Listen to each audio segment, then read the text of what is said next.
Good afternoon, everyone. Thanks for joining us for an interesting session on frugal innovation today. We have among us Navi Radjou, Silicon Valley-based innovation and leadership advisor and winner of Thinkers 50 Innovation Award.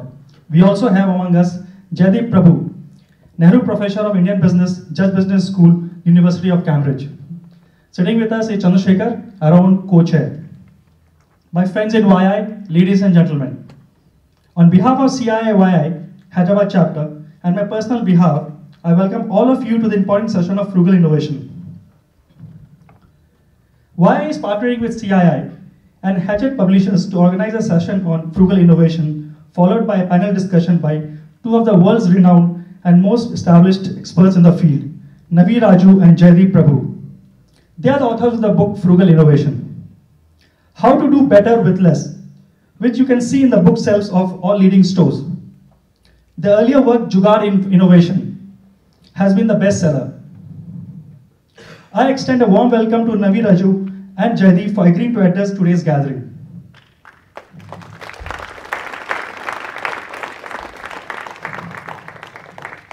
Let me take this opportunity to share my views on frugal innovation. Frugal is a fact, frugal is a necessity, frugal is a challenge. All these three clubbed together will give us more and better with less. What is less? The resources. What is more? Quality, value, purpose. When you're able to recognize and address both these aspects, you have hit a jackpot. The World Economic Forum believes that the circular economy could save about $1 trillion a year in major economics by 2025 by using resources better and smarter. Since my birth, I have heard and used the word sasta or acha for products and services I buy and use. It means that the aspirations of people is to find more value for a product and services to the price they pay. This is the birth of frugal innovation. Frugal innovation is not just about doing more with less, but also doing better with less and finding ways to reduce complexity in all aspects of the business. For most companies in Western markets, innovation has meant the development of new products with more advanced features at a premium cost. But in emerging markets like India, where the resources are scarce, the products must appeal to the millions. Companies will need to master the art of frugal innovation. This is to reduce the cost, but not reducing the quality of the services and the products they are dealing with. However, understanding frugal innovation and learning how to practice it are much easier said than done. 10 years ago, the late C.K. Prahlad and Alan Hammond described the potential benefits of creating viable products and services for the 4 billion people who earn less than $2,000 a year. This potential has become even more alluring given the higher birth rate in the poor nations. But money is in short supply for the bottom of the pyramids. So companies need to employ frugal innovation in their products or to offer the right value propositions. It is an interesting topic and I'm looking forward to hear from them. Now guys, what is YI? Who is YI? Now many of you are not aware what is YI. YI, young Indians. We are young, we are Indians. With YI comes a great sense of pride for me. With pride comes responsibility. Responsibility for myself, my family, my friends, my community, my nation, our nation. That is what YI stands for. YI is an integral part of Confederation of Indian Industries, CII, a non-government, not-for-profit, playing a proactive role in India's development. YI was formed in the year 2002, having more than 1,800 direct members in about 37 cities in India. What is our vision? What is YI vision? YI vision to become the voice of young Indians globally. YI work can be divided primarily into three categories: youth leadership, youth social entrepreneurship, and international engagement. One such YI initiative is YUVA. YUVA is a 2-year, 360-degree leadership program for undergraduate students. This youth leadership program is aimed at developing leadership attributes in youth and inspiring them to contribute towards nation building in a positive way. YI Hyderabad chapter has initiated a program called GLAD, Girl Leadership and Development. One such initiative under GLAD is adopting underprivileged college students from government college under the YUVA program. The cost of running this program is rupees 1,000 rupees for 2 years per student. And I'm happy to announce that Tech Mahindra has sponsored 100 such students. May I have a round of applause for Tech Mahindra, please?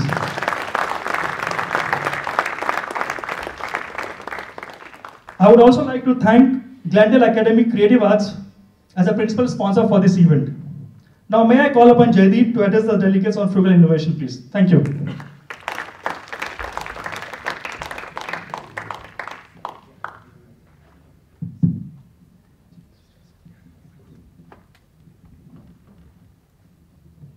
Thank you, Praveen. Good afternoon, everyone. Good afternoon. It's a great pleasure to be here in Hyderabad with you on such a pleasant day. I want to start by thanking the young Indians for organizing this event, to Tech Mahindra for hosting this event, our moderator and distinguished panelists, and everyone in the audience for making it here on a Saturday. My name is Jaideep Prabhu. I'm a professor of marketing at the University of Cambridge's Judge Business School. I grew up in India. I studied engineering as an undergraduate in IIT Delhi. I then went to the US and got a PhD in business at the University of Southern California. I taught in the US and the Netherlands before moving to the UK. Throughout my career, I've studied innovation. In the first part of my career, I studied innovation in large Western companies. And then in about 2007 or so, I turned my attention to emerging markets, particularly India. And along with Navi, I made many visits to India, and we talked to a number of innovators throughout the country. We talked to grassroots entrepreneurs, social entrepreneurs, we talked to big Indian companies, we talked to multinationals. And what we found really surprised us. In contrast to their Western counterparts, Indian innovators seem to be very good at taking cost out of the whole innovation process and doing more with less. They were very frugal in their mindset, but also very agile and often inclusive. So after a few years of talking to people, thinking about this, we realized we had a lot of very rich material. Great stories, but also insights to influence innovation practices around the world. So we put that together into a book, which was published in 2012, and we called the book Jugaad Innovation. We used the word Jugaad because that's the word that people we talked to often used to describe this Indian approach of being frugal, flexible, and inclusive. And in the book, we featured a number of very interesting entrepreneurs. For instance, we featured Mansukh Bhai, who's from a village in Gujarat. He comes from a family of potters. In 2001, Gujarat suffered a very serious earthquake in which a lot of people lost their household possessions, including the matkas in which they stored water. One day, Mansukh Bhai opened the local newspaper and saw a picture of someone's matka was broken, and the caption read, "Poor man's fridge broken." And from that, he got the idea to make a poor man's fridge. He took the principle of a matka and converted it into a fridge. You can see the matka on the top, and then below that there's a box where fruit and vegetables can be stored. The water falls down the walls of the box, evaporates, and keeps the fruit and vegetables fresh for up to 5 days. This is the kind of thing we saw in many such innovators in India, the ability to turn constraints into opportunities. We talked about a number of other innovators, including Dr. Devi Shetty, the cardiac surgeon from Bangalore, who has applied the principles of Fordism, division of labor and specialization, to cardiac surgery, and in the process has reduced the cost of a heart operation to less than $1,500, where the equivalent operation in the West may cost tens of thousands of dollars.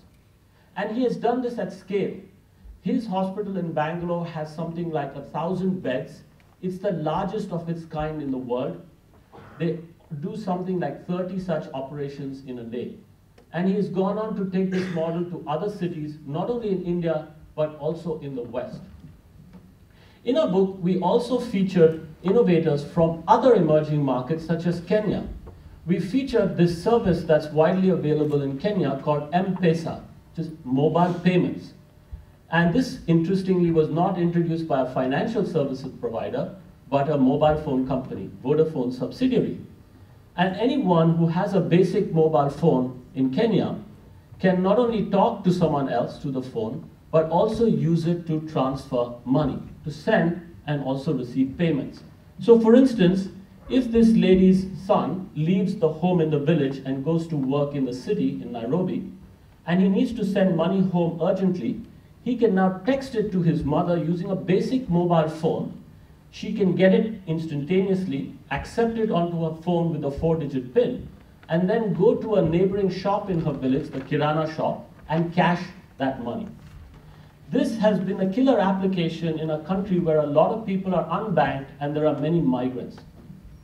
So much so that now in Kenya there are 19 million people who use M-Pesa, much more than the number of people who have bank accounts. So not only can they now do mobile payments, but you can now offer other services to them. Not only financial services like savings, but you can also, for instance, sell them solar lighting equipment like this kit. This kit is too expensive for them to buy up front, so they have to pay it off on an installment plan. But if someone's unbanked, how do you do that? Well, with M-Pesa now, they can make micro payments whenever they have the money to do so. It's also interesting to observe that the person behind this is a man called Nick Hughes. He was the person who introduced M-Pesa through Vodafone. But then he got so frustrated being in a big company, he left and he set up this company, M-Copa, on his own to offer solar lighting solutions, but using M-Pesa as a payments solution. Now, in one generation, therefore, Kenyans have gone from having no banking to mobile banking, and from using candlelight to using solar light. And speaking of solar light, frugal principles have even been used for space exploration. This is a photo of the Maven exploration of NASA to Mars. It cost about $800 million. But we know that ISRO has a similar mission to Mars, Mangalyaan, which cost 1/10 of that, and they did it in 3 times faster. So even Indian scientists and engineers at ISRO know how to apply the principles of frugal innovation.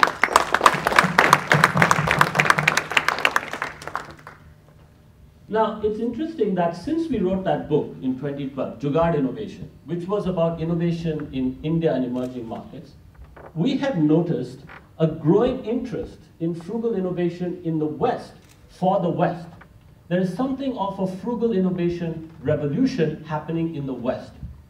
And it's partly driven by the fact that increasingly Western consumers are becoming value conscious, a bit like their emerging market counterparts.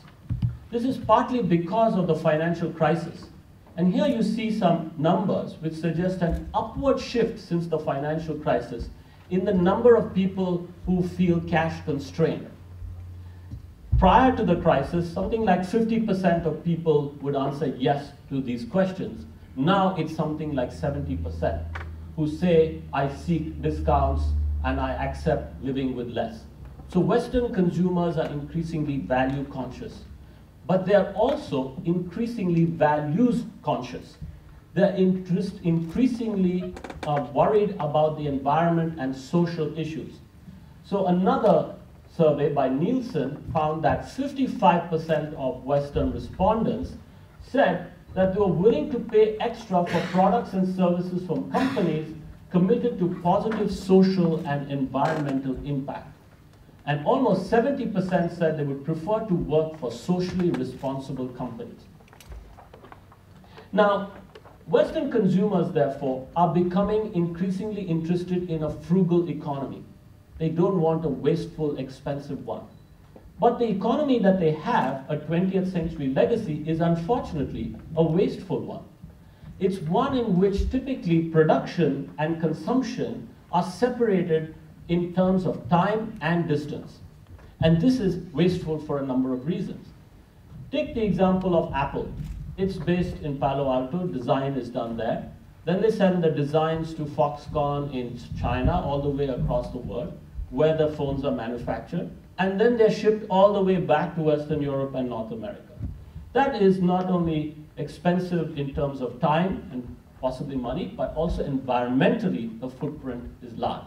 And of course, if labor costs go up, then you don't even have that economic incentive. The other thing is that the production happens at some distance from where consumer needs are manifested. And so you're not able to respond as quickly to changing consumer needs. So the current economy in the West is a wasteful, not a frugal one. What you need is an economy like this, where production and consumption are more closely located in time and space, work more quickly, faster, better, cheaper together, but then are networked globally. Now, who is creating this frugal economy? Interestingly, in the West, it is increasingly being driven by consumers themselves. Not all consumers, but a particular type of consumer we call a prosumer. These are consumers who are no longer passively receiving things from companies. They are more actively involved in the economic process. And they are driving two trends which are behind the frugal economy. One is the sharing economy, and the other is the maker movement or the DIY revolution. Let's look at the sharing economy. The sharing economy happens when consumers or prosumers trade directly with each other spare idle assets they may have, such as a spare room in their house, a spare parking space, or a spare seat in their car when they make a journey from, say, Paris to Brussels. This sharing economy is currently fairly small, as you can see, but it's expected to grow exponentially so that by 2025, it will be as large as the traditional rental sector. An example of the sharing economy, perhaps the poster child, is Airbnb, where people can rent rooms to others in a way that hotels do, but their business model is very different. It is an asset-light model.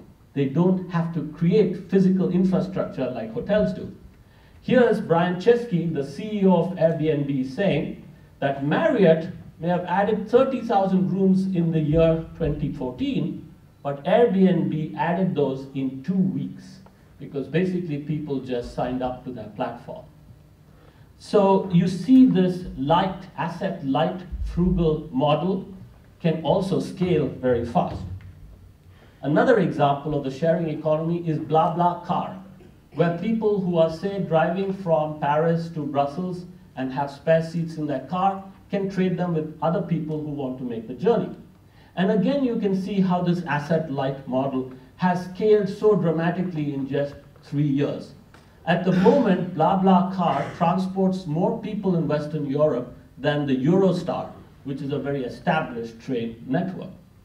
We were in Delhi a few days ago, and on the panel we had the India country head of BlaBlaCar, who was telling us how well it's now doing in India, with already something like 50,000 people signed up. Often people going from, say, Delhi to Chandigarh or Mumbai to Pune. And maybe here it would be Hyderabad to Visakhapatnam or Vijayanand. Now, the maker movement. This is the other big trend that's driving the frugal economy. The maker movement is a situation where prosumers now are seeing problems around them and developing, making their own solutions. And these are no longer just software solutions, increasingly these are hardware solutions. This movement is being driven partly by the availability of cheap computers, such as the two you see in front of you. Here on your left is something called the Raspberry Pi. I'm particularly proud of this because this was developed by a former student of mine at Cambridge.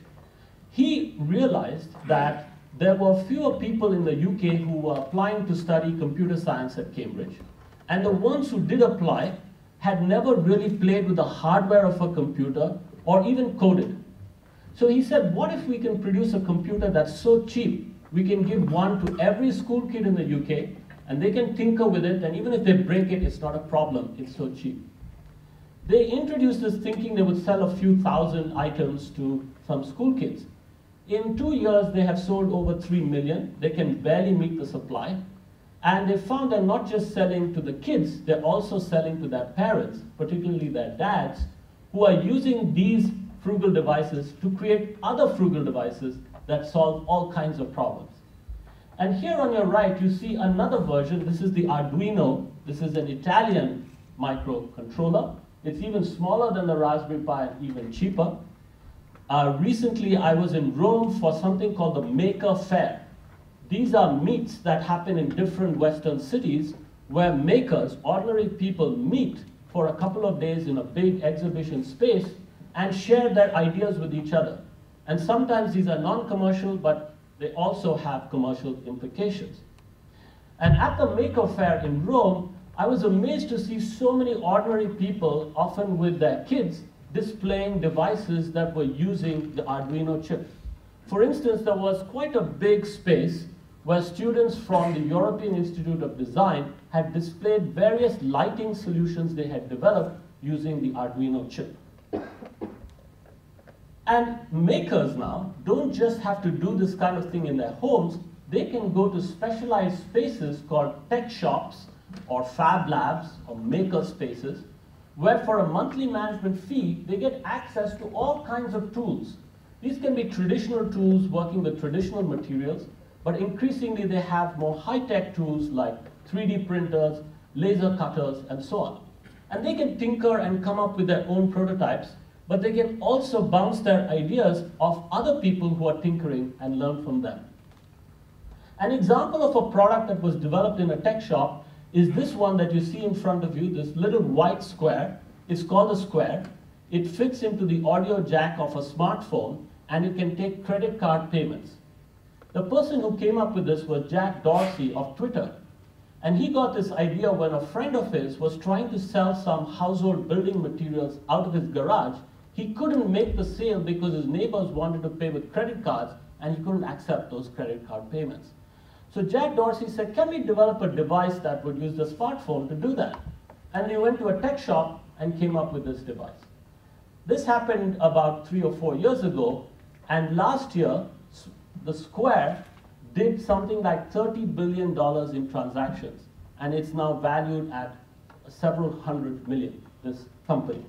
So that's the commercial potential of this maker movement. Here's another device that was developed in a tech shop. This is a baby warmer called the Embrace.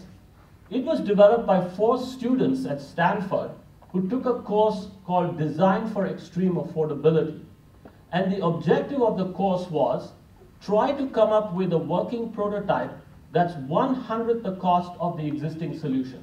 Take whatever that solution may be. The students decided to take incubators. Incubators would typically be around $20,000. Those would be beautiful machines, they'd have everything, but would be unaffordable in many parts of the world. So they said, can we make something that's less than $200? And they thought about it and came up with this Embrace idea. Now, of course, it's not like an incubator, it's a warmer. It doesn't have an oxygen tent, but it solves a large part of the problem that incubators solve, which is of infant mortality. Infants that are born 1 week or 2 weeks prematurely cannot maintain their body temperature, so they may die or be severely affected. This will help save them. Now, it's not only a blanket. They got that idea quite easily, but then they had to find a way to keep the temperature constant. And they were stuck for this. But in the tech shop where they were working on the prototype, there was a former NASA scientist who was in his 60s, and he was just hanging around tinkering, and he saw that they was, stuck. And he said, what's the problem, and so on. Then he said, oh, have you heard of phase change materials? They said, no. Well, that will help you keep temperature constant. So they came up with this pad that has a phase change material. And now they've gone on to do various things. This is being rolled out in many Indian states and also countries around the world, and it has already saved the lives of several thousand infants. The people, these 4 students behind this, came to India at some point to test it. They did clinical trials and so on. So it was something that started in a course but ended up in a country like India. And they've become celebrities as a result of that. Here you see Jane Chen, one of the founders, with Barack Obama. And speaking of Barack Obama, he has become a champion for this DIY or maker movement.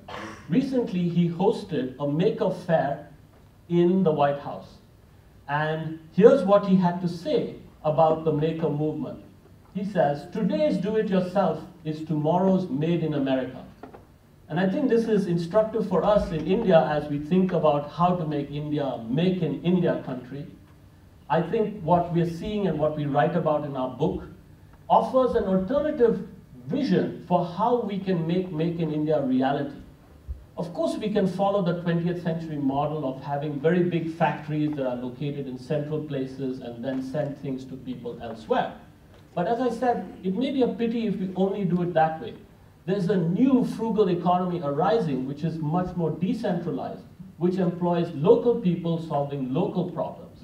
That will be environmentally more conscious, it will be more responsive to local needs, and will help generate the kind of employment that we need to generate.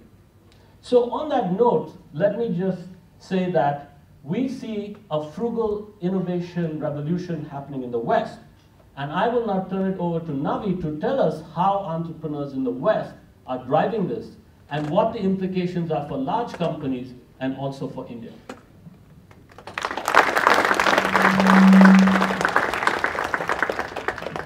Good afternoon, everyone. A great pleasure to be back in Hyderabad. I was here a few years ago, so always as warm as I remember. So glad to be back. I live in California, of course. It's never as warm as here, but very excited to be back here. I want to build on what Jaideep said by first kind of quickly summarizing the key takeaways from this section. The first is that actually in the Western world, consumers are becoming much more value conscious and values conscious, and they're actually helping shape this new frugal economy where supply can meet demand faster, better, cheaper. That's in a nutshell, what we talked about. And this actually is empowering a new generation of entrepreneurs who are now using these affordable technologies we talked about to actually start disrupting established industries like healthcare, finance, education, and so on and so forth. So let me give you a couple of examples of such kind of disruptive entrepreneurs. We call them the digital disruptors. This is a spin-off of Berkeley University in California. It's called CellScope. They make this optical attachment that you attach to your smartphone, and it converts that into an otoscope. So mother actually doesn't have to leave her house. She can just inspect her daughter's ear to see if there's an ear infection. Okay? And of course, you can also replace that accessory with another accessory, and it converts your cell phone into a dermoscope so you can check your skin condition as well. Now, this is all part of what we call the consumerization of the healthcare sector. That means that the kind of expert devices that were only available for the experts like doctors are now given to you, us as citizens, so we can take care of our own health in a very personalized way and in a frugal way as well. Because this particular accessory costs a fraction of the entry-level product used by doctors. That's why it's highly disruptive. Now let's go another sector, which is farming. I live in California, which is the 5th largest exporter of food items, and also a country where the water level is dropping alarmingly, 50 feet in the last 3 years alone. So great pressure for farmers to do more with less. I guess there's the same pressure in this country with farmers. So my neighbor actually has come up with this very interesting invention. It's called G-Drive, and these are actually wireless sensors designed like a plastic ruler that a farmer can stick in different parts of the field and start collecting detailed data on soil condition, air temperature, and things like sunlight. And in the process, of course, it allows the farmer to reduce use of water, energy, fertilizer, and labor as well. At the same time, increase production and crop quality. Essentially do much better with much less. The solution pays for itself within 8-9 months. Okay? So I can see how this kind of solution can be useful, in a context like India as well. So let's move on to another sector now. This one is from the computing sector. Since we are Tech Mahindra, it will be very pertinent. This is a French engineer named Paul Benoit, who has developed these digital radiators. And what they do is they collect actually in cold countries like Western Europe and Canada and Russia. You can see these radiators where inside you have microprocessors, and the system actually harvests the heat generated by the microprocessors to then heat houses and offices for free. Okay? And this is a very cost-effective alternative to the so-called data centers that we are building around the world, including Google, and everybody is building everywhere. The data centers today consume about 2% of the global electricity consumption. 2%. Out of that, 1% is used to cool off the servers that overheat. So it's a kind of aberration if you think about it, right? First, we overheat the servers, and then we use more energy to cool them off, right? So that's why the solution on the left-hand side is a fantastic, kind of jugaad solution, because it does two things. At the same time, it democratizes access to high-performance computing so that even students now can submit, computation requests, and then it will, process that in a distributed way. And then it uses the heat to heat freely houses. Mayor of Paris has partnered with them to heat social housing projects using these digital radiators. Okay? Then final example among entrepreneurs, this is in the finance sector. It's a company called Comp Nickel that in France has launched a service that allows actually Mr. Everybody kind of walk into a Kirana store, and then in 5 minutes they can activate this banking service, and it gives them two products. One is international bank number, so they can send, receive money, and the second product is an international prepaid debit card, okay, which is very useful for people who don't have access to banking services. And the annual maintenance fee, the banking fee is only 20 euros, which is extremely affordable compared to hefty banking fees. That explains why 75% of the 100,000 customers of the service are middle-class French who can't afford expensive banking fees and are switching to this kind of service. Okay? In America alone, there are about 70 million Americans who are underbanked, who don't have this kind of service. That's the size of France. You can see how this kind of product can be exported also, not just to the third world, but also to the first world like America. Now, what I want to transition on, and this is going to be the kind of the heart of the second part, is how large companies now can learn to do more with less, because clearly consumers are looking for that. Entrepreneurs are beginning to do that. So large companies are going to face disruption unless they reinvent themselves to do better with less. So the problem is that if you look at on the left-hand side, the frugal economy that Jaideep described, the way it even looks like in terms of its dynamics, it's very fluid. Production and consumption meet close to each other.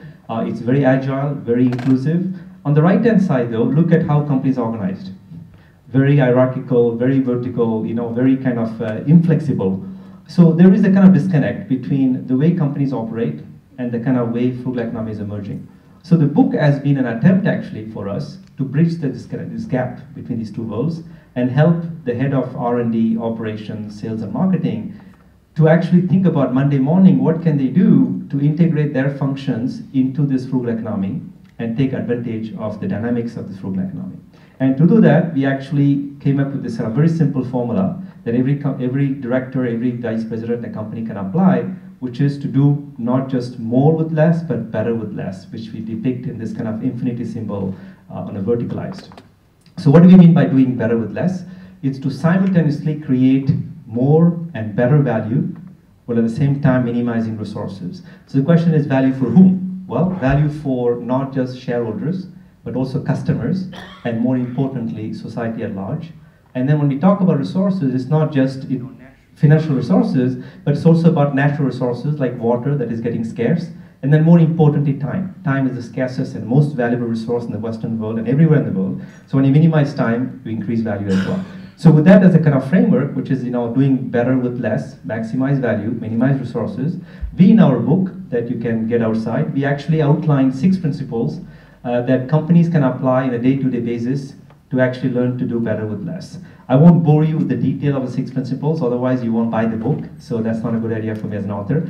So instead what we are going to do is give you a very interesting kind of framework to think about how to really do frugal innovation really well. And that is using this kind of framework, which is that frugal innovation has 3 big dimensions. In India, we often, when we talk to executives, we say, what do you mean by frugal innovation? They will say, well, it's about a low-cost car or inexpensive healthcare services. They're extremely important, of course, but it's not just about frugal product and services alone. It's also about thinking about how do we build frugal business models so that a company can systematically create frugal solutions. And then beyond that, how do we change the employee's mental model so that the mindset becomes more frugal? They also instinctively learn how to do better with less. So with that as a kind of a framework, I want to start with the top of this iceberg by showing, first of all, how we can make frugal products in a very meaningful way. This is an example from Renault-Nissan, a joint venture between French car maker Renault and Japanese car maker Nissan. In 2005, they launched a car called Logan, which was initially destined for the emerging markets, because it was priced at 6,000 euros only. And to the surprise, this solution, this car actually became a very successful product in the Western world, to the effect where today it accounts for over 40% of the company's total revenues, whereas it accounted only for 1% 10 years ago. So it has become the cash cow for this company. And they're not stopping there, because they know that Volkswagen and others are now getting into this business of developing low-cost cars.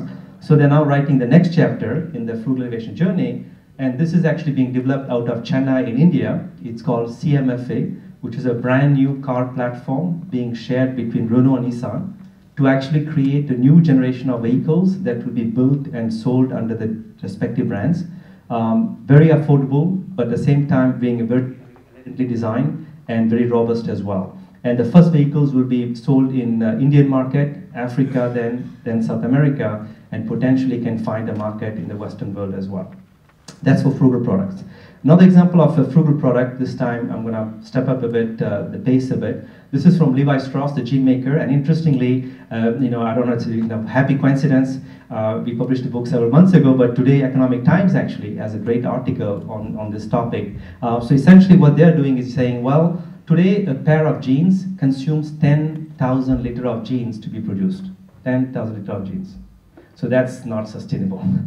So the question is, how do we do better with less? How do we come up with more elegant design of jeans, at the same time reduce scarce resources like water? So they have started launching interesting collections like waterless that consumes 96% less water in the finishing process. Essentially, it uses only 1 liter of water. Okay? Or wasteless, which actually uses recycled plastic bottles, which is a very clever way, of reducing cost of raw materials. And now what they're doing is they're actually upgrading the sustainability standards of the suppliers, like in China, so that now the Chinese factories can use 100% recycled water to make jeans in China. And now they're sharing these best practices, not only with the suppliers, but even with the competitors. Okay? Now, the next level I want to take you to is to say, what if you change your entire business model to systematically produce frugal products and services? And here we are talking about a major transition to what we call the linear economy to a circular economy, which is a big kind of focus of the book we wrote. If you think about the linear economy, that is what dominates today on the left-hand side. We extract raw materials from Earth, we design a product, we manufacture it, we use it for a few months or years, like a cell phone, and then we get rid of it to upgrade to a new phone. And the cell phone lands in a landfill, right? So it's a very wasteful, energy inefficient kind of economic system. On the right-hand side, we start talking about this thing called circular economy, where actually even the products are designed with raw materials that come from either easily renewable sources or from recycled content. And then end of life cycle, you can actually recover the content inside the products and use that to make new products. So you end up in a kind of a continuous loop kind of development strategy, which is much more resource efficient. And a good example of a company that is embracing the circular economy is actually Target. And Target is a company that sells carpet like this one for offices, but also a wooden floor like for surfaces. And they are committed to becoming a circular enterprise by 2020. That means that everything they sell will be recycled, 90%, up to 90% minimum. And also on the input side, they also are switching from petroleum-based inputs to easily renewable, less toxic kind of raw materials. Okay, so this is the goal, and about 100 companies like that who have joined this circular economy movement, and many of them are profiled in our book as well. Next example, interestingly, comes from the pharmaceutical industry, where the need for doing faster, better, cheaper has been very acute in the last couple of years, given the competition, and the regulations. And today, the drug industry takes about 12 to 15 years to make drugs. Very kind of asset-intensive process, but Novartis, the big giant, the pharmaceutical giant, is now piloting a manufacturing process called continuous production, co-developed with MIT. And this is actually a manufacturing technique that can be conducted inside a microfactory no bigger than a container.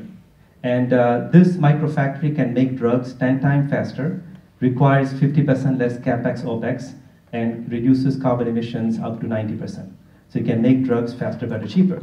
So what's happening is that now that Novartis, a pharmaceutical company, is moving direction, they are turning to the suppliers and saying, can you now learn to make raw materials faster, better, cheaper? So that's what's happening with people like Bayer, the aspirin maker, and BASF. They're literally switching to factories on wheels, mobile trucks kind of factories. They can actually go to customer site and make custom batches of fine chemicals on demand. So the whole industry is moving to what Jaideep was talking about. Production is getting closer and closer to demand. That sounds science fiction before, but it's going to become reality. 2017, some of these manufacturing techniques will be deployed in large scale, first in Western Europe, then they're going to deploy in Asia as well. Another example of frugal business model is PepsiCo, which has set up actually a global value innovation center in Gurgaon, where they're developing these disruptive business models that consist in looking at the value chain and fundamentally think about how can we reduce the capex and opex in the value chain minimum 50%, minimum 50%. That's why it's going to be highly disruptive. Some of the initial solutions coming out from this center will be unveiled in coming months, and we talk about one of them in our book as well. And most of this innovation is open source as well. Final example to conclude on is Unilever, a big company that in India is known as HUL, Hindustan Unilever, and their CEO Paul Polman in 2010 declared his intention to double the company's revenues from 40 billion euros to 80 billion euros by 2020, but at the same time reducing environmental impact by 50%. And in doing so, he's also fundamentally, and like as you were talking about when we introduced, is about also creating purpose for the company. So now every employee has to shift the his or her mental model in order to, at his level, be able to respond to this vision. And this is an example that we like as well. This is about how do you shift the mental model of companies so that you start sharing your assets and resources with other companies. Jaideep talked about the car sharing and apartment sharing. That's happening the B2C side. Consumers like us sharing stuff. But imagine companies sharing things. That sounds like very radical, but that's already happening in places like Denmark in Scandinavia. This is an eco-industrial park in Kalundborg, where about 12 companies that are co-located share their waste among themselves. So one company's waste becomes the raw materials of another company, and they share the energy and information as well, so that collectively they have drastically reduced the use of water and energy as well, and carbon emissions as well. And this is called industrial symbiosis. Like in nature, different species actually support each other. Okay? And this is actually happening more and more. And you have Mars, the chocolate maker, that shares their fleet distribution truck with rivals in Germany, for example. So imagine next thing would be sharing factories, then employees, then clients, and maybe one day intellectual property as well. It's a radical vision, but in the book we give several examples of that. So what are the implications of all that with concluding remarks in terms of for India? What does it all mean? Okay, there are three important messages that we want to leave you with before we transition to a panel discussion. The first one is that in the book Frugal Innovation, we acknowledge India as being the birthplace of frugal innovation, and it's the epicenter of frugal innovation, no doubt. But we realize that that is what we call frugal innovation 1.0. Using very constrained kind of environment that allows us to tap into our human ingenuity to do better with less. But now we are saying in this new book we are publishing that there's a new chapter being written, Innovation 2.0, by the Western companies, okay, who are using new technologies, but also new techniques like sharing and sustainability kind of aspects as well. So the question is, will India be able to write the next chapter, which is the 3.0 kind of version of it? We think it can, except that it won't be India alone. We think that India has to tap into its kind of jugaad, frugal ingenuity, but combine that with what the best of what you can find in the Western world. And through that, you can co-create some amazing frugal solutions in healthcare, education, or farming that could be relevant not only for India, but the rest of the world as well. So that's kind of the first kind of takeaway. The second one is that Prime Minister Modi is a big fan of Make in India strategy, which we upload. But oftentimes when we talk about products made in India, the two attributes we associate with that is affordability and quality. Affordable quality, we call it. But we think that's just table stake. China can do that, and other countries can do that as well. So there are two more attributes we like to add to this mix. One is simplicity. How can you make product or services that simplify people's lives, and customers are willing to pay for it? And the other one is sustainability, for the reason we described, is that natural resources are getting scarce. So sustainability, we think, will empower a strategy that we call Made Clean India instead of just Made in India. Okay? And finally, we think that Indian schools also have to evolve to support this kind of frugal innovation strategy. We think that frugal innovators of tomorrow will no longer see the difference between what we call economic innovation and social innovation. They will do things that are relevant to create economic and social value at the same time. And for that, right now, unfortunately, the education system in most parts of the world is very compartmentalized. So people who are highly creative ends up being designers and they go to design school. You have people who have a lot of empathy and they're becoming social entrepreneurs. And the folks and and the gals who are highly logical and they're becoming managers and engineers.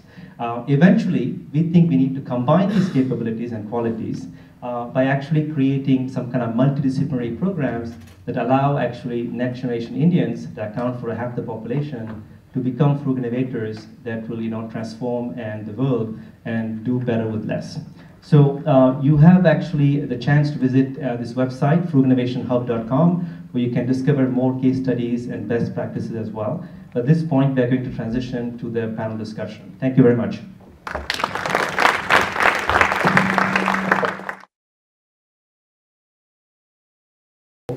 Ladies and gentlemen, we have been hearing about this line that necessity is the mother of all inventions. And after having heard these two people, I think the other line which comes to my mind is curiosity is the mother of all discoveries. In fact, if we have to do wordplay here, frugal economy, if I may call it, is all about changing the word for into with. When I say for into with, earlier economies were working for the bottom of the pyramid or the masses, but today it's working with the bottom of the pyramid and the masses. So frugal economy is going to be about working with the masses. So thank you Ravi and Jaideep for sharing in a nutshell the wonderful world of frugal economy on the other side. When we talk about India, when we talk about our contribution to the world, we always take pride in the past, be it mathematics, even entrepreneurship, and now with Jugaad, India is the hub for every innovation.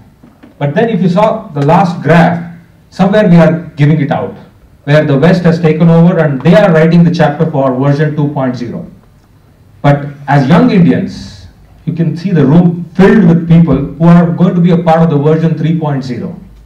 And I'm sure that all of us will take our leads from this particular presentation and we go back and try to draft our stories which can be documented again as part of version 3.0. So with this, I would like to thank you officially for coming out and spreading this particular news of frugal economy. And before we get going with the panel, as the co-chair of Young Indians, it's my privilege to thank both of you authors for having chosen Hyderabad, one of your cities, to come back and spend this time with us. Thank you once again. Can I request all of you to applaud them?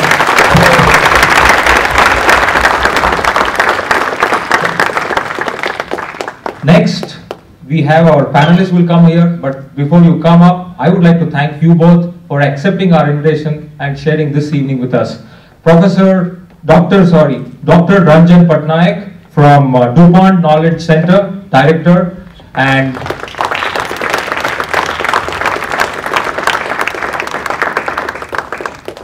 Mr. Vijayanand, CEO from Amara Power Systems.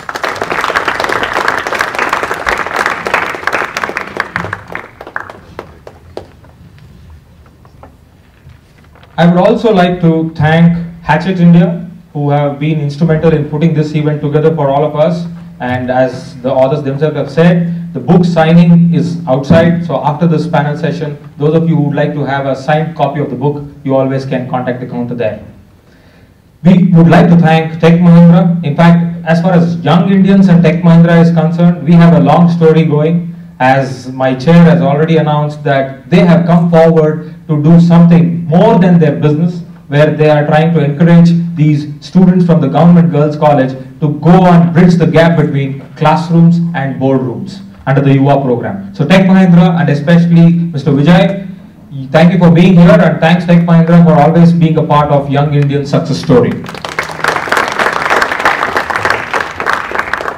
There are some colleges in education institutions here. To the right of the room is filled with students from business management stream from Roots Business School. Thank you very much for spending this time with us. And on the left, we have the technical grads from the Ecole Mahindra Central Institution. Thanks for accepting our invitation and being here and understanding this particular model. We also would like to put on records our thanks to our principal sponsor, Glendale Academy, who have been instrumental in bringing the entire event together. Thanks, Glendale, and thanks for your support. Now, moving forward with the panel discussion, we have a wonderful person here who is going to steer through this panel discussion. She is none other than Mrs. Nupur Ravi from Tech Mahindra. She is the Service Quality Direct Manager from Tech Mahindra, and she is being a diploma holder herself from the Harvard. That's the background with which she comes here. The beautiful thing which I liked about her in the profile is she is one person who has traveled 38 countries. That's fine, all of us do travel, but then she can speak 10 languages. Of course, she's going to speak English today with all of us, but we would definitely can connect with her in terms of how to pick up language skills. You know, that's important, and I think that's a part of frugal economy, because right from the day one in India, the manager or the CEO always talks in the language which the worker understands, not with the language he can speak. I think that's equally a part of it, maybe a behavioral side of it, but then that connect is important to establish your business into the next level. So without much ado, I would request both the authors to join on the stage, and then we have a panel discussion. Over to Madam.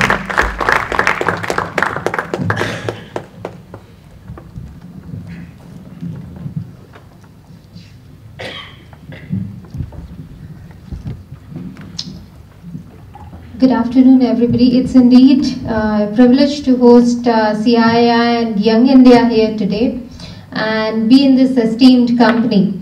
And I'm so sorry I missed a part of Jaideep's lecture actually. I was looking forward to this for a long time. Frugality is something which many of middle-class Indian housewives can give you long lectures on and practical demonstrations. But what we have found in our company like Tech Mahindra, where we employ more than 100,000 people, what we have noticed is frugality is still important if we can help make the world green, because the amount of paper waste that this facility used to generate in a day was tantamounting to a lot of trees being cut. What we did was we went for a green office. In fact, it cost us much less to give all the employees joining in a new cup with Tech Mahindra logo than it cost us to supply paper cups for all the tea and coffee being consumed in the company.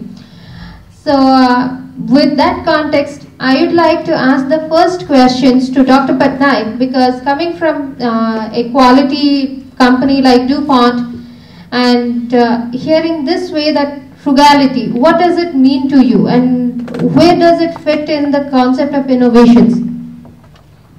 Well, let me first thank the organizers for giving me the opportunity, and thanks for an excellent seminar on driving the key messages of frugality.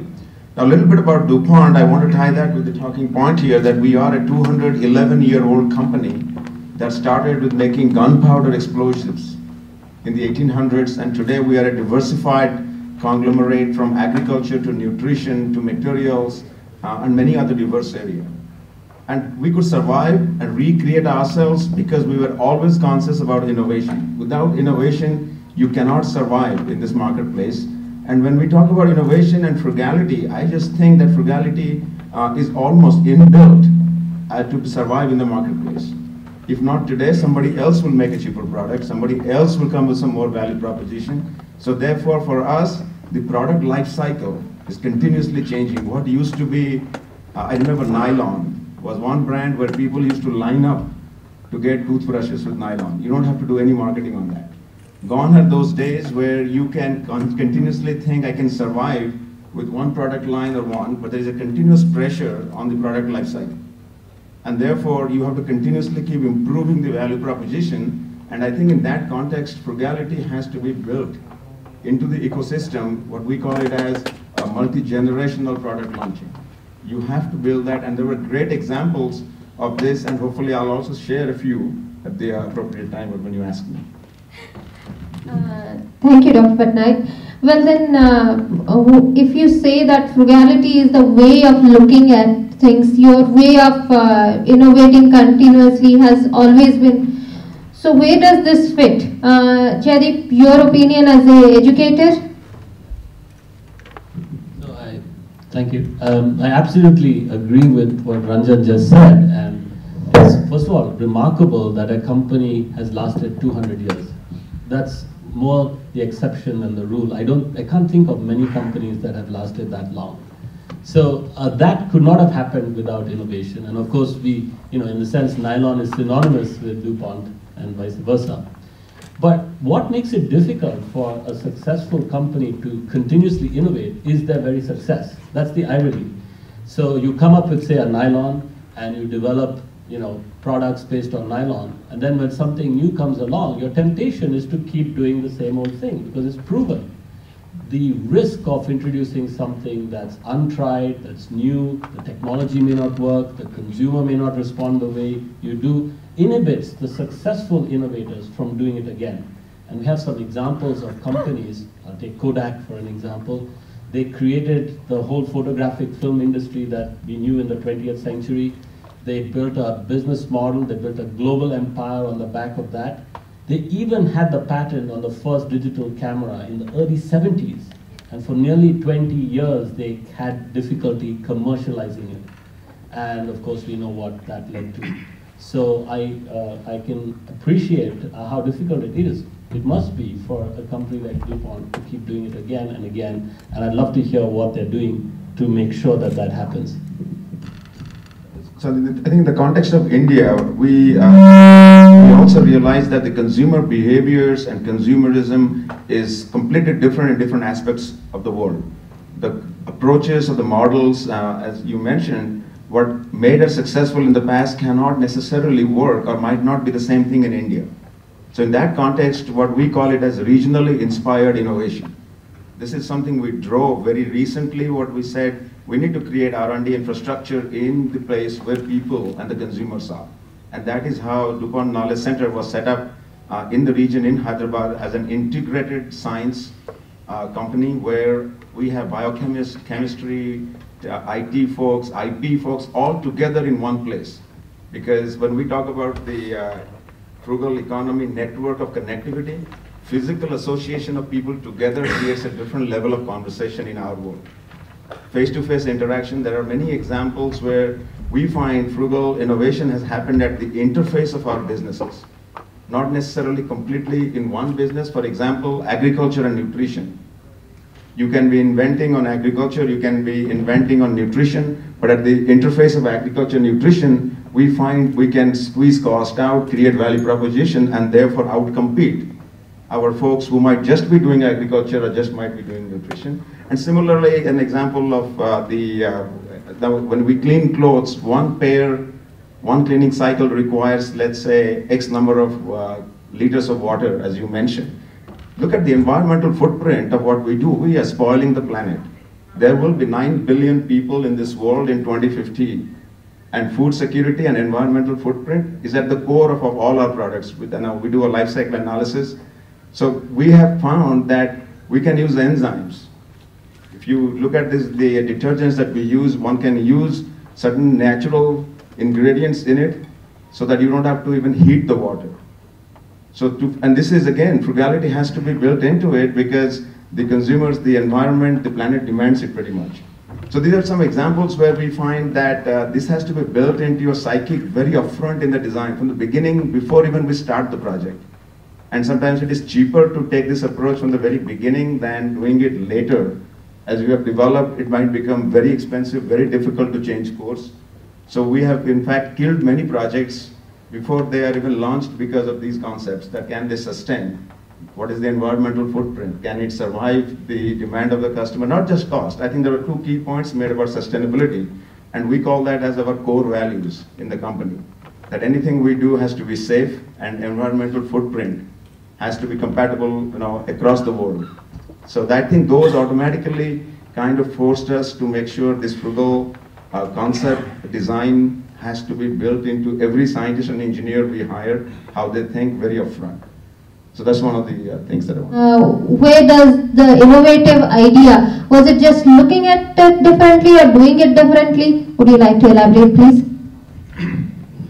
Good afternoon, and First of all, let me thank the YI Chapter Hyderabad for having invited us here.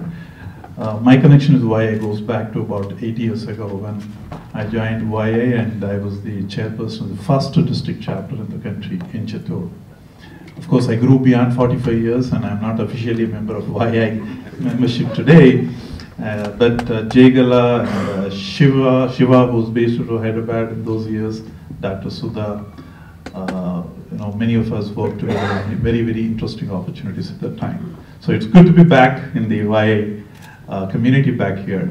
And unlike Dr. Patnaik, I work for a company that's been in existence for 30 years. And I've been part of that company for 80% of its lifetime. I've been there for about 24 years now. So I've seen how a fledgling new startup company has grown over the years. To specifically answer your question in terms of mindset and outlook, one of the things that helped us is the bumblebee mindset. And if I were to elaborate on that, the physics and aerodynamics of bumblebee anatomy suggests that it can't fly.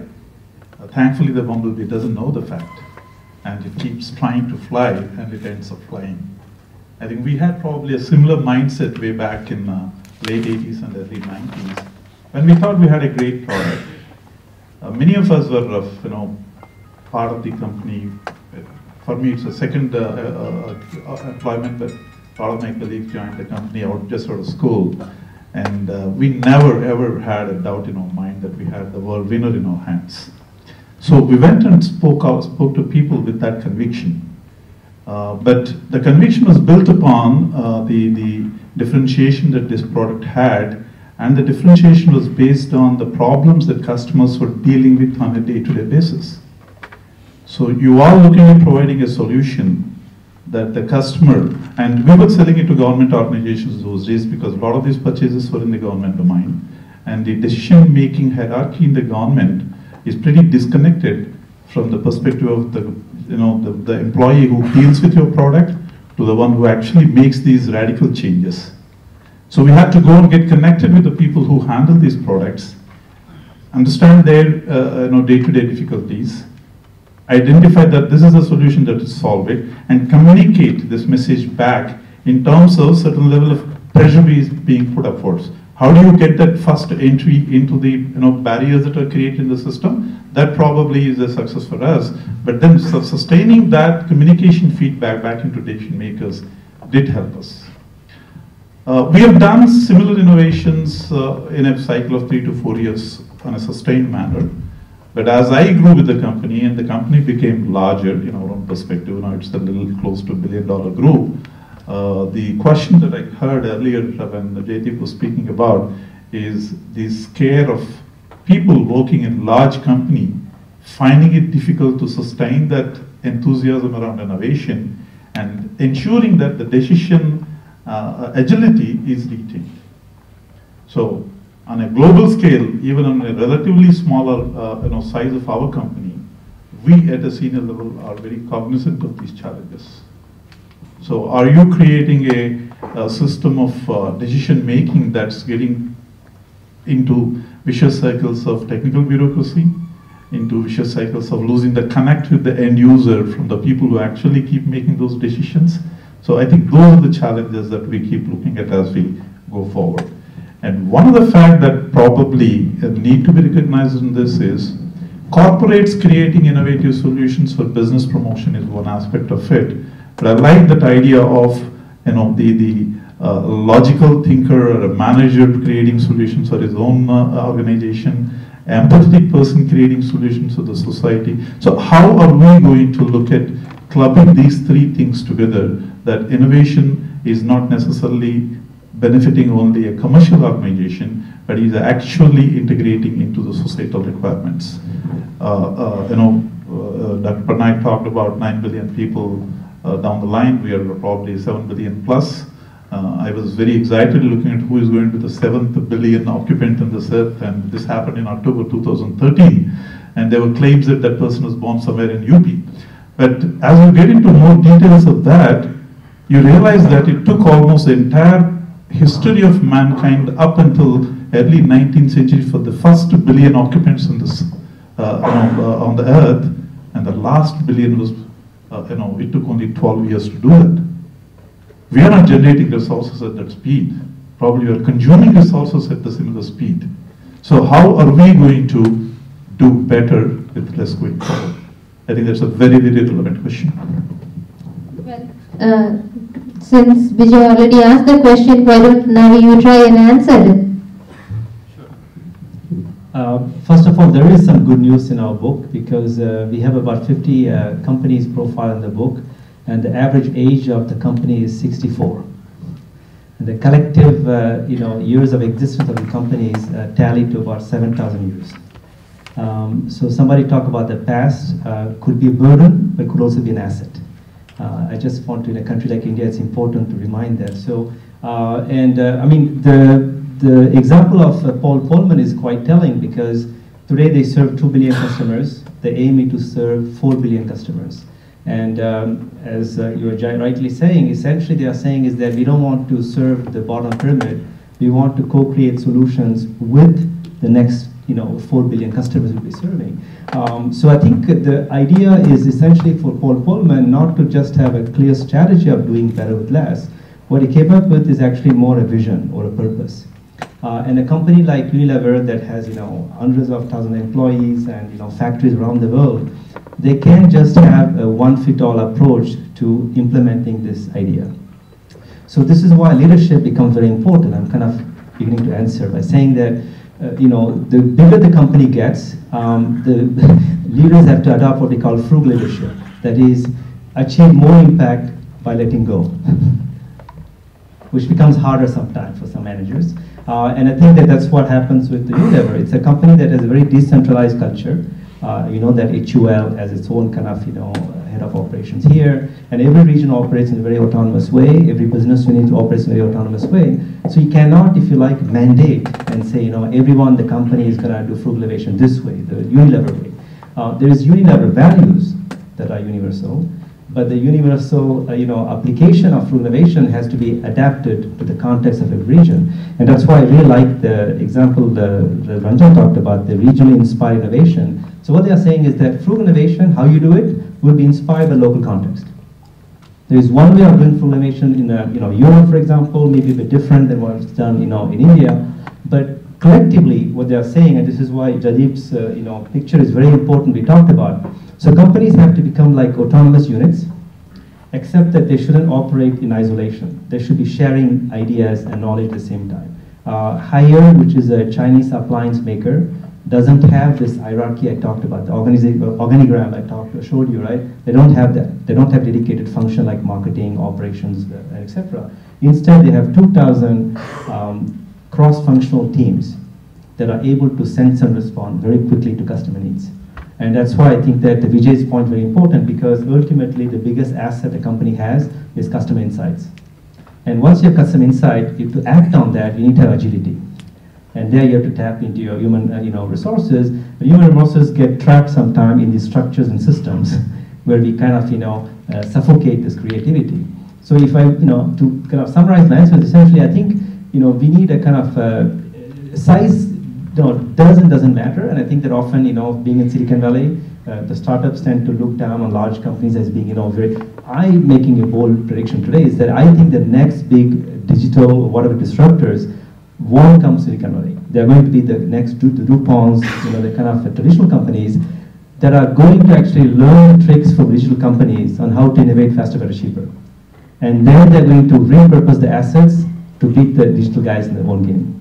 And this is what we think 3.0 is going to get exciting, because today the 2.0 may be driven a bit by the Google and Amazon, who are very sexy to go work for. But I encourage you young people, don't write off the big companies that have been around for over 100 years, because they're going to be writing most likely the next chapter.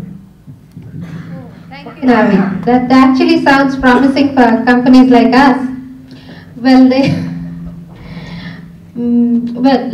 hearing all of you, I kind of remembered the dwarf wheat when in 1970s India was struggling with food crisis, and the dwarf wheat came to India, and it was frugal, it was innovative, and it actually increased the production by more than 60% per bushel, and the bushel was not so heavy that it was not falling down. So I don't know that large companies will not write 3.0, but then I would like to hear the same idea from Ranjan again. Well, thanks for endorsing big companies. But I think that it is the, I was just mentioning in the discussion, when we look at the challenges that consumers on the planet will face, this cannot be solved by a single company or single ecosystems. So we coined a word called collaboratory, the global collaboratory, because the sectors that we are working on is agriculture, food, nutrition, dependence on fossil fuel has to be reduced, and then keeping the planet safe. Safety is a very critical part because we were an explosive company, so the first thing we do, and I welcome you sometimes to our knowledge center here, you would see safety standards that sometimes people might say, well, is this frugal? You're spending more money on safety, can I just make it something that doesn't have to be? But frugality doesn't mean compromising on quality specs because the consumers will demand. So I just want to be sure that frugality doesn't mean taking functions away, because sometimes people might relate to that. And I think that in that context, the way we are setting up, coming back to your point, is that innovation now in DuPont is not centered to our main centers. You know, it started in the Brandywine in Wilmington, headquarters in the US where nylon was invented. So you have a historical ecosystem, but the expectation and the leadership is that these innovations can happen in any of our R&D centers or the interaction with the consumer in any of the countries we work. And therefore, the emphasis on India, China, Japan, Asia Pacific is frankly, has been very heightened up because just the kind of people, the kind of interaction, the ecosystem that is developing here, most likely, the big ones, I would also agree might happen here in Asia Pacific, in that sense. And I think the other part of coming back to agriculture, we drive something called food security. That as the number of people increases, the amount of arable land will start decreasing. And the smart cities will take more land. Where is the food going to come? So the food security index that is launched by the government here, DuPont is a part of that tracking, that how do we increase innovation in that area that is affordable to the agriculture sector, which is why frugality comes into picture. And we continuously drive this idea that the end user should be able to be a part of the innovation system. I think somebody mentioned that to be able to create something that is sustainable, the end user has to be a part of that. So there are many areas in agriculture that we are working with where, coming back to the hybrid, wheat, you talk hybrid rice, for example, in this part, we are working with farmers through our DuPont Pioneer Seed business to make sure that the farmers that are living in India, which don't have mechanized farming necessarily, small farm holdings, very small farm holdings, how do you work with them in innovative science and technology, business model, distribution, sales, and I think we're doing pretty good progress in that area. To reinforce the point, well, offline I was talking to the Vijayanand, he told about what it took to understand, tell the customer, convince them that instead of in a storage facility somewhere with exhaust fans, your battery can sit next to you and you have that much of convenience, comfort and looking at things differently. So again, Frugal Innovation 3.0, what do you think Vijayanand will drive this? I think it's a very valid point that Navi has made about larger companies leading the innovation. Why I believe that will happen is because I think while values are sustainable, mindsets need to adapt. And we have seen leaderships going through generational change. And the leaders of the future would probably be able to relate themselves much better with the emerging realities, because they would have seen their peers working in other industries challenging them on those thought processes. So I wouldn't believe that just because you're large, you get static about decision making. Secondly, the internet and online connectivity is making the decision making much speedier. That even in a large organization, some critical decisions need to be made out faster. Your agility of decision making can be still catching up with the speed of innovation that's required, because there are methods of collaborating online. So 3.0 would be definitely participated by all stakeholders, and I'm sure the large companies are likely to be left behind in that. But the fact is that how, as a society from Indian perspective, and I speak largely focused about how India is going to catch up. One of the things that we tend to do, and we have done that over the last 2 to 3 decades, is adapting to the management styles and the economy models of either Western or Oriental. Automotive sector in India of late has been greatly influenced by the European players, but for a large portion of the sector is still a Japanese mindset is there, from a quality, incremental improvement, hierarchy of leadership. From a management orientation, again, a lot of adaptation is done from the Western mindset. But I also see, as you interact with more and more people and specific challenges to India, I guess that the Indian mindset will start playing a dominant role, because you need to find solutions specific to the context that we have. And there will be effort to see how we play part in the 3.0 model. And is it good for India to make in India if you take the program? Are we still looking at global scale factories driving on economy of scale as a success factor, or the network of PC networking that you talked about? I remember in the early 2000s when we introduced the Amara product, one of the strategies that we wanted to adapt is, because we know even today out there in the market, 40% of the market is played around by the unorganized sector. Now, corporates might look at unorganized sector with a little bit of bad taste in mouth, because the perception is that they don't comply with the regulations fully, whether it is commercial regulations or environmental regulations. But the fact is that they are part of the ecosystem, they're part of the economy. You're not going to drive them out just because you don't like what they do. So we were looking at how do we collaborate with them and make them part of the network. Now, without getting into too much of the battery processing technology, we even ideated at that point of time that can they add value in the last mile, which means they are part of the system, they continue to make the money or probably make more money than they make today by dealing with the same set of products, much better way, much safer way, and hence you are not threatening them. Now, this is not going to come out of a global scale factory approach. This is going to come out of interacting with the people in the value chain and integrating them with them. So we probably have to be very careful in adopting those economy of scale models and the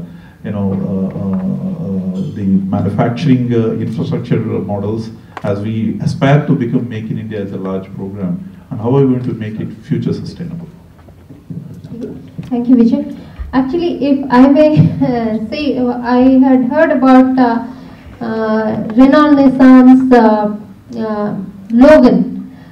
In India, actually, that was Renault sold it to us, and we sell it as Mahindra Logan. So this is adaptation from the West, and Mahindra Group, when they did the study of all the vehicles that we wanted to launch as our first sedan, because Mahindra Group was into larger vehicles. So this came closest to the frugality concept, because Mahindra Group started its first vehicle by putting in the tractor engine in a Jeep. That's where we come from.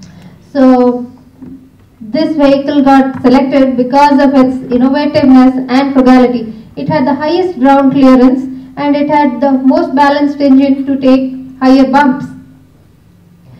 So well, enough propaganda of us, but I just wanted to ask Jaideep from a college perspective.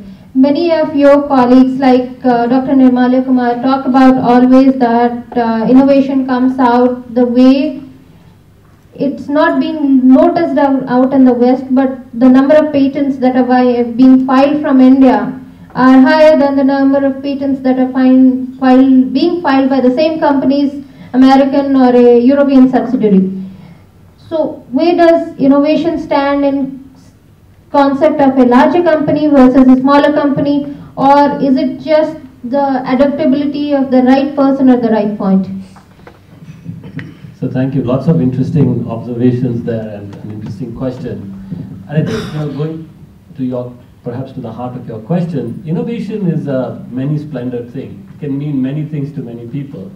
To many people, it's about technology and R&D spending and patents, and many, not just academics, but governments and intergovernmental institutions measure innovativeness of economies and companies by counting patents and R&D, things that can be counted easily. But innovation is much more than that. These are inputs into the innovative process, and they're neither necessary in some cases nor sufficient in many cases to generate products, services, or processes that actually have an economic and social impact. And in India, therefore, you have a bit of a paradox. If you look at the R&D statistics, they're not very good for India. And patenting statistics as well are not that great. I mean, China, for instance, outstrips India, not to mention the developed countries. But in India, nevertheless, you see a lot of innovation. And I was struck by what you said, the example of how you work with the informal sector to bring them in, especially in the last mile. In our book, Jugaad Innovation, we extensively cover lots of companies that do precisely that. And I think that's a very important part of innovation, especially in a country like India. It's frugal innovation. Innovation is also commercializing your products and services in your business model. How are you reaching new groups of people? How are you not only creating revenues for yourself, but generating employment for people? And how are you eventually bringing those people from the informal sector into the formal sector, giving them skills, bringing them into the banking system, and so on. And in the Jugaad book, we had many examples. I'll just give you one of Selco. There's a solar lighting solutions company in Bangalore set up by Harish Hande. And he wanted to sell solar lighting solutions to people off the electricity grid. Many of them are in the informal sector, maybe even in villages or in urban slums. And he said the best lesson in life he learned was from a fruit cart vendor who told him that 300 rupees a month was too much, but 10 rupees a day was not. And he realized that in the informal sector, lots of people are earning on a daily basis. The fruit cart vendor would wake up in the morning, take a loan from a money lender, then buy fruit and vegetables with that, sell it during the day. With the revenue, she'd repay the money lender and interest, buy food for her family. If she had money left over, then she might go to a store and buy kerosene and pay 10 rupees. So then he thought, well, I have to work backwards from that. How can I offer solar lighting at the cost of kerosene on a daily basis? So what he does is, he selects people from the local community. He trains them to manage the panels, the batteries, the lights. He worked with a bank to get them a loan so that person could set up shop, because they don't have bank accounts. He guarantees the loan for 6 months. In that time, this person sets up shop, charges the batteries during the day, and rents them in the evening to women like that fruit cart vendor. After 6 months, he has a credit history. He's also banked. So you're not only offering a affordable value to the end consumer, you're also creating employment. I think that's innovation, particularly suited to India. And there's no new technology there, there are no patents. And that you have innumerable examples. Just today, there's the example of Flipkart using the Dabbawalas in Mumbai as a distribution. And they say it's very hard to find people who have that kind of geographical knowledge. And then you have the Dabbawalas who've been doing that for years. So I think in India, that's ripe. I'd just like to add about, in the West too, these ecosystems are increasingly forming between the large companies and the smaller players. We mentioned particularly these makers and so on, but also entrepreneurs. There's a whole startup revolution happening in the West. And you see lots of these kinds of ecosystems and partnerships building up. So for instance, we mentioned these tech shops. So Ford, for instance, now has a partnership in Detroit where its employees, its technical employees, go to the tech shop and play around in their free time. Not only with other Ford employees, but also people who are just makers at large. And this they found not only increased the morale of their technical people, but also their productivity. They have filed many more patents than before, and the patents are of high value. So there is a case to be made for ecosystems between the large, the small, makers, etc., etc.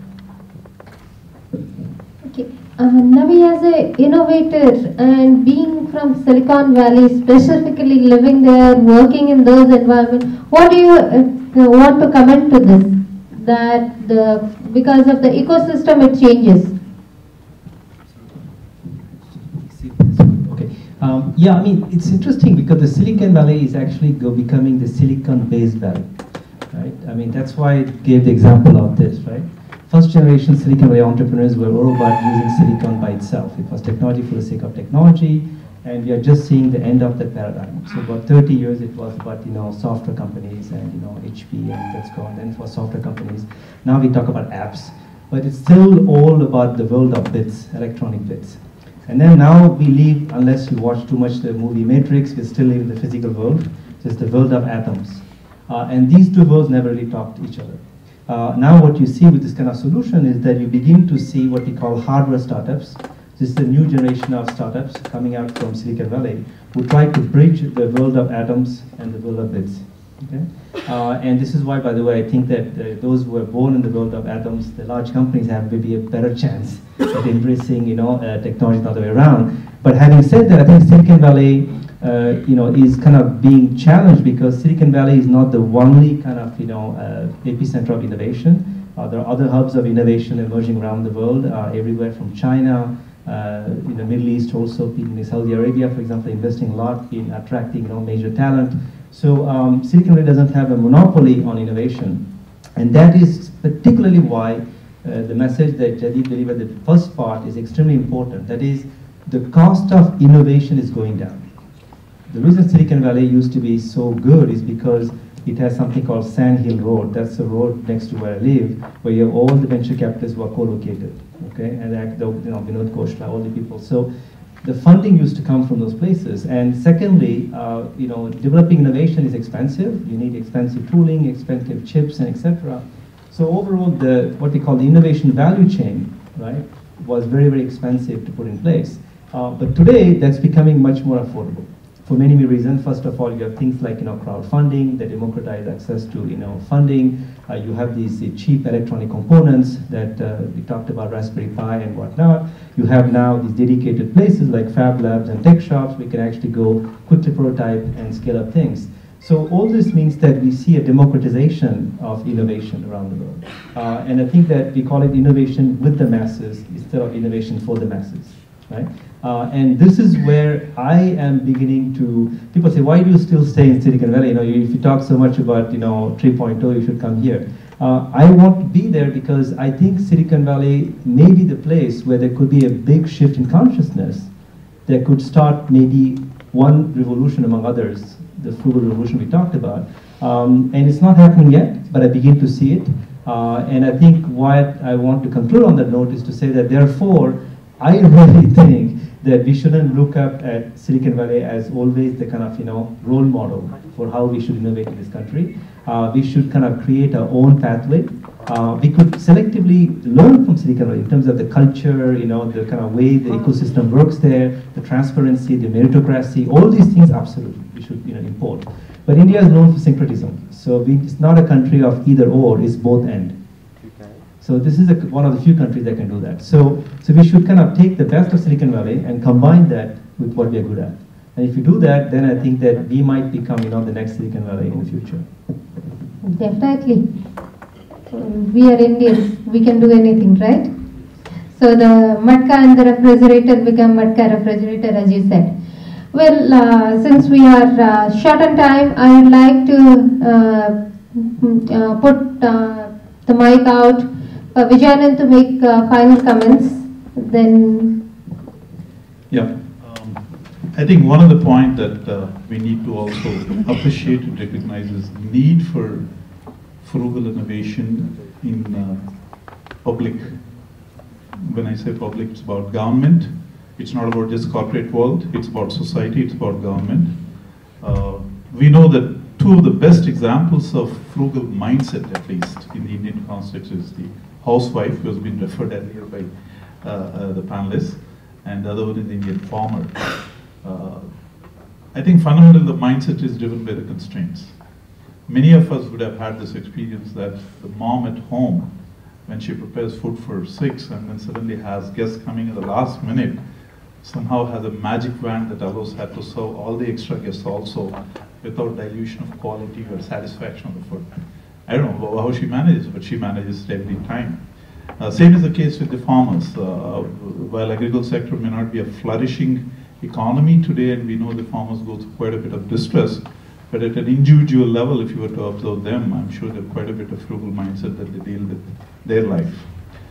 But the problem, I think, is to see how do we scale it up at the community level, how do we scale it up at the regional level, and how do we scale it up to the national level. So two things that come to my mind that where India has done pretty well even in that area is, while Mangalyaan was talked about on the scientific community as one of the most celebrated success of frugal scientific endeavor, some of the statistics are mind-boggling, and the other two examples that come to my mind is about how we conduct our general elections. I did a little bit of research last evening to find out and realized that there were about 815 million voters registered in last year's general elections. About 2/3 of them actually voted. About 10 million government and other officers worked to make this election be conducted. 1 million polling booths have been established. One of the polling booths in Gujarat Gir Forest had only one voter, because the constitution says that a voter cannot be allowed to walk more than 2 kilometers to reach the polling booth. And the cost of doing all of this spread out very intensely over 3 to 4 month period is just about $1 per voter. How do we do that? And some of the images that I saw, people carry ballot boxes on elephants' backs, on boats, on donkeys' backs, and all kinds of things. And of course, when I say $1 per voter is what the exchequer has involved, what's spent to, by the candidates on this probably is 10 times more, and we don't have an official account of that. But I'm seeing the administrative process involved in making something like that happen. But it comes once in 5 years, assuming that there are no snap elections. So how are we going to make something like this happen as a way of life? How are we going to make it sustainable on an ongoing basis? The same system works pretty well. And we call those bureaucrats, those school teachers, those government clerks very inefficient on a day-to-day life. But they work their, to their best when it comes to managing these elections in very, very tough terrains and tough conditions, and under great security threat. And we haven't yet heard of a disastrous security incident in elections. We have minor fightings here and there and some kind of disturbances, but we haven't heard about a terrorist act during election period yet. The other thing that comes to my mind, and this could be again a very Indian example, is about how we manage Kumbh Melas. I think we manage at least one Maha Kumbh Mela on an average per decade. I was not able to get my hands onto the kind of budgets that government spend on managing and organizing Kumbh Mela. They don't have a very great safety record in terms of stampedes, but actually when you look at the statistics, they're better than the aviation safety risk. Our Kumbh Melas have less safer risk than the aviation industry, on a statistical note I'm saying. And then we haven't conducted an Olympics yet in this country. What can we learn about Kumbh Melas to manage an Olympic event and make it a frugally managed event for us? Beijing spent $44 billion, if the number is right, and London spent $14 billion. It's averaging around, Beijing did $44 billion for a different reason, but it's averaging around $12 to $14 billion to conduct an Olympic event. It's a little hazardous to guess, can India do it at 1/5 of the cost and with the same impact?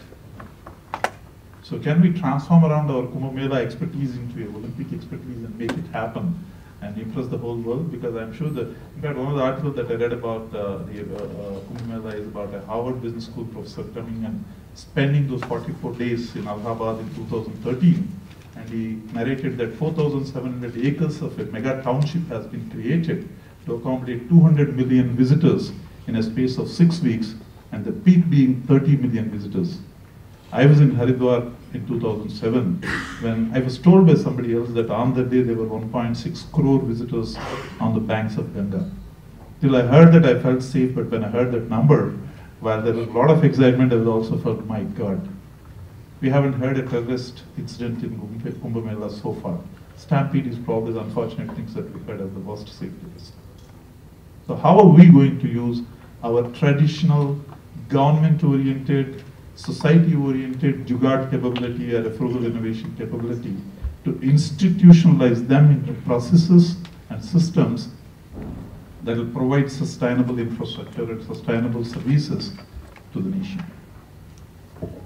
Thank you, Vijayanand. Said very, very well.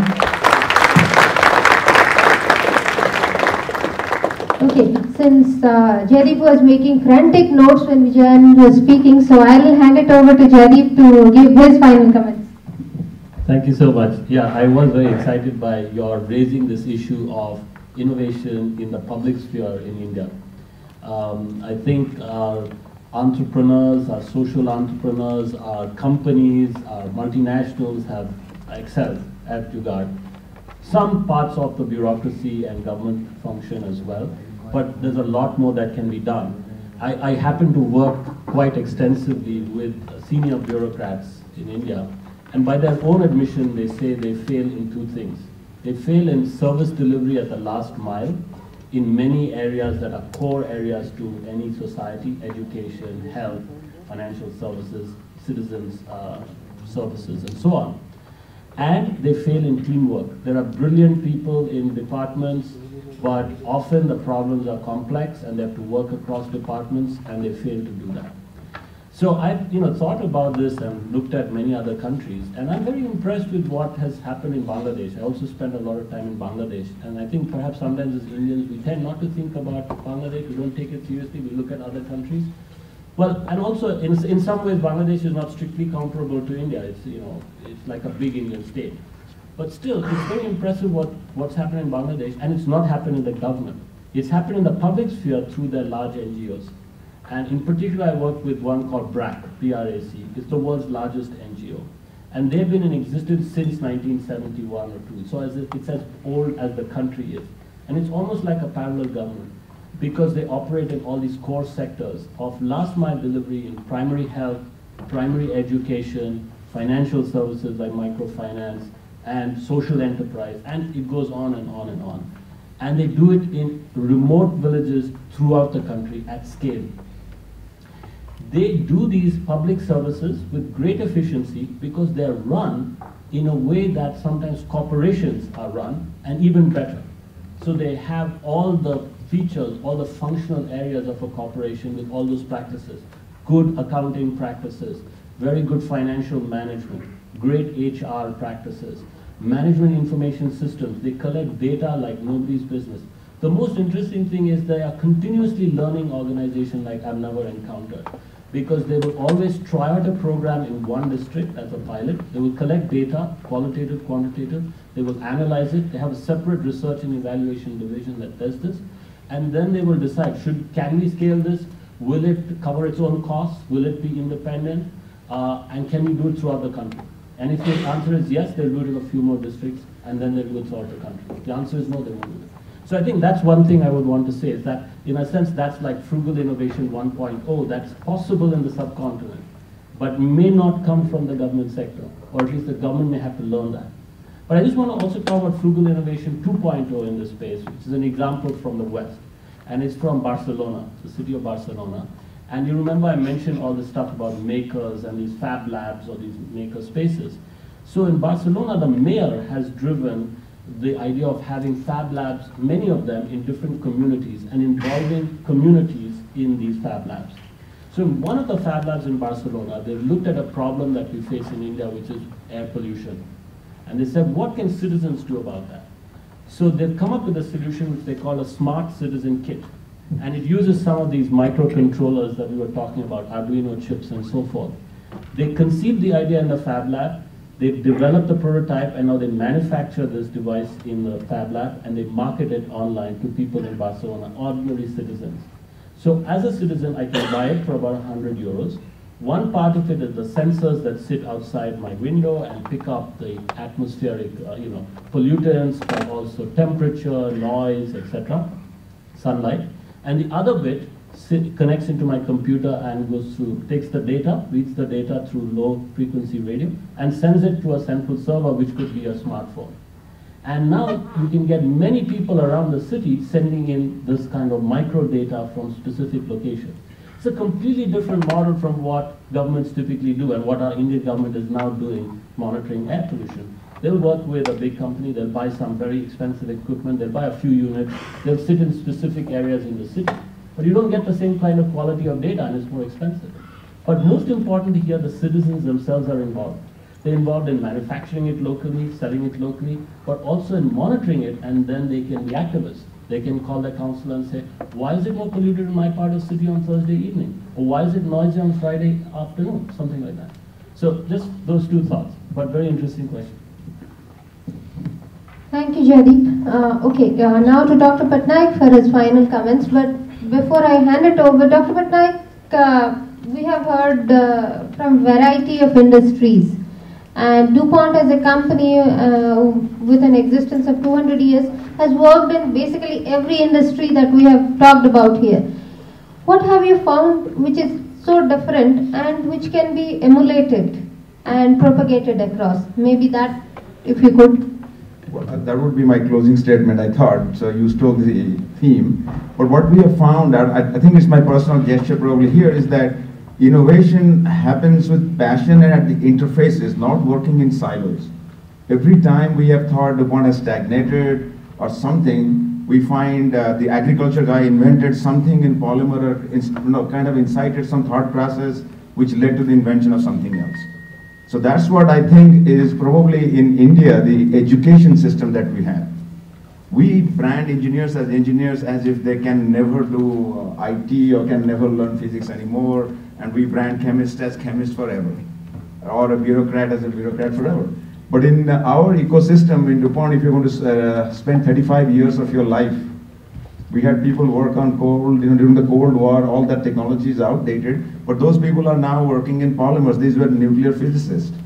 I worked with a lawyer who was a nuclear physicist. He's doing IP for us now. And he's inventing himself being the lawyer. He is now thinking in physics with a biologist, saying, hey, you need to be thinking about this. So I would encourage, therefore, that although your basic education might be in some field, but never restrict your passion or your thinking, that you cannot invent or do better in some other field. And I think we see every day we actually move people when they stagnate in one area or get too much of excited about it. I'm the guru, I'm the god of this. We on purpose would move them sometimes to another area. He will be out of water and he will be a bright guy, he will invent again over there. So I would say that that is the thing that we need to do in India, not brand and make people to work in silos. Right, so that's what my last statement. It is very similar to what you said.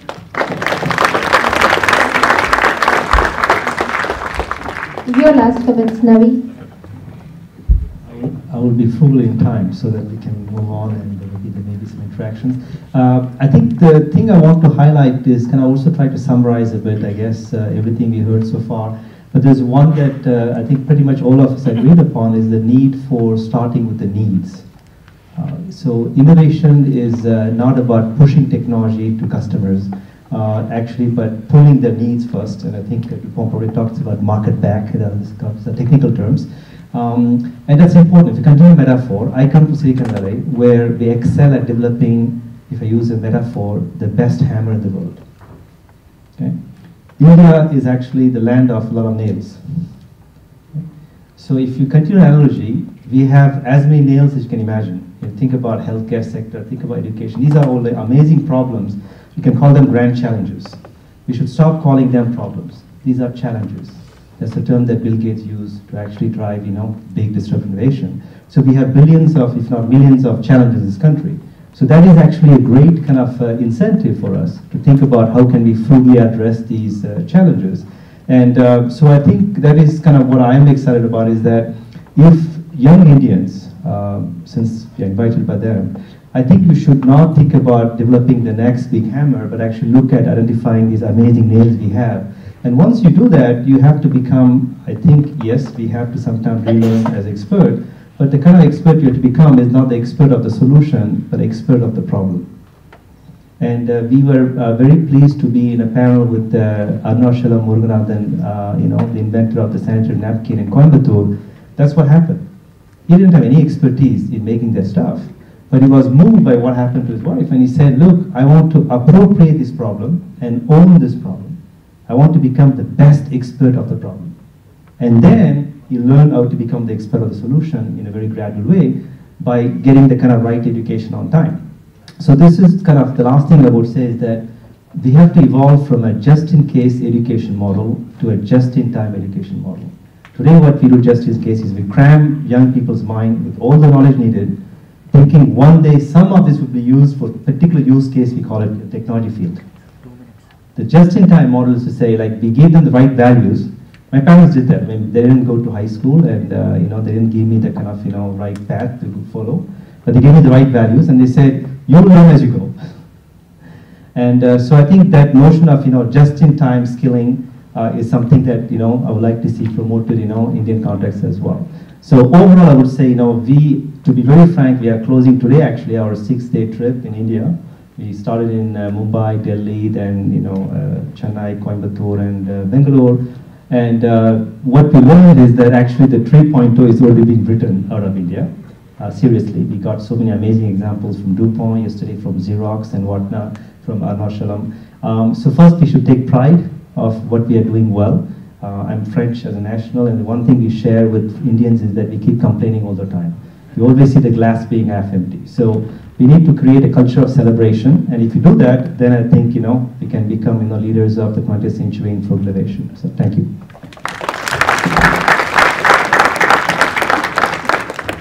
Thank you, Navi, Jaideep, Ranjan, and Vijayanand. It has been very enriching experience for me personally also to have moderated this panel. I have learned from each one of you. Just before we close, today, just after this, there will be tea and cookies, coffees for you. Also, the authors are going to sign autographs. So there is a counter outside. You can get your book and get them signed. I'll close with these remarks from a leader of my company today. The winds of frugal innovation are blowing westwards in the VUCA. Volatile, uncertain, complex, and ambiguous world, a phenomenon very powerfully captured by Raju and Prabhu in their new book. Not only do the authors provide a compelling case for frugal innovation, but more importantly, provide simple to understand and practical mechanisms to deploy this strategy in organization. This is said by Vineet Nair, who these days is one of the head honchos of Tech Mahindra, and at that time he used to be the CEO of HCL, I guess. But then that's exactly what we are looking at. Change the winds, the 33 million nails. We do have 33 million gods to pray for help. Okay? Thank you very much.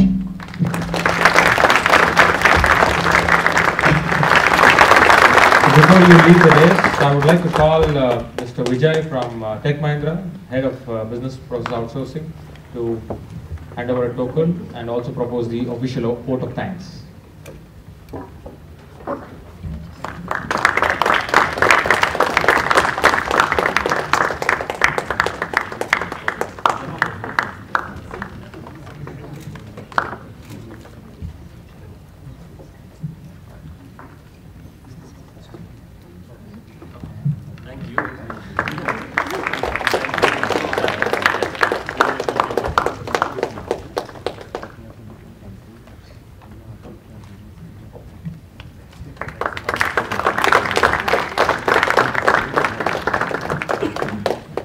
Now for Hyderabad, the official launch of the book will be done now. So can I request all the panelists to please do that?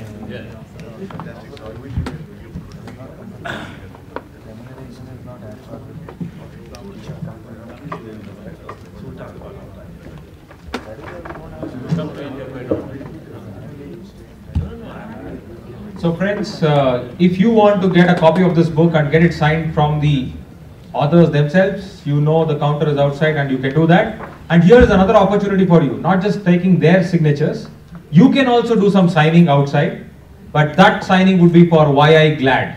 GLAD is Girl Leadership and Development. If anyone of you here would like to support this initiative of Young Indians Hyderabad chapter, Girl Leadership and Development, you can sign up for supporting, and YI chapter will connect with you and we can take this forward. So basically you can get it signed and also sign up.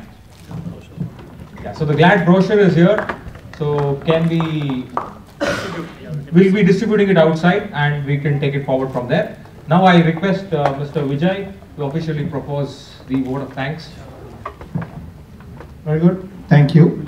Let me take this opportunity for Young Indian Group for pulling this together.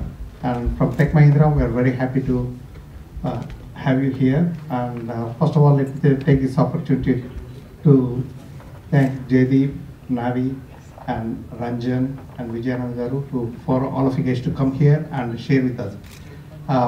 There is a time that goes back in mid-80s when I was working in California. Like we used to think that we are the ones that invented the VCRs, the TVs, and now the best TVs and VCRs are getting made in Japan. The cars are made in Japan. Maybe after some time they were buying all the real estate assets, golf clubs and all. We were thinking that maybe we need to start trading in yen and trying to pay for McDonald's burger in the end. But you know what? Innovation stayed on. Like now the cars are, Tesla is again getting manufactured in California, and I think the innovation is the one that kept us hold. And from our perspective also, Tech Mahindra perspective, there is a lot of innovation going on. There's a positive traction control we are using to avoid the train accidents. It will stop automatically even if they are on the same track. And some of the car accidents also that we are putting already controls in place. And there are a lot of things going on, and I'm glad to have you guys to talk to us. And it was very knowledgeable, and thank you for coming.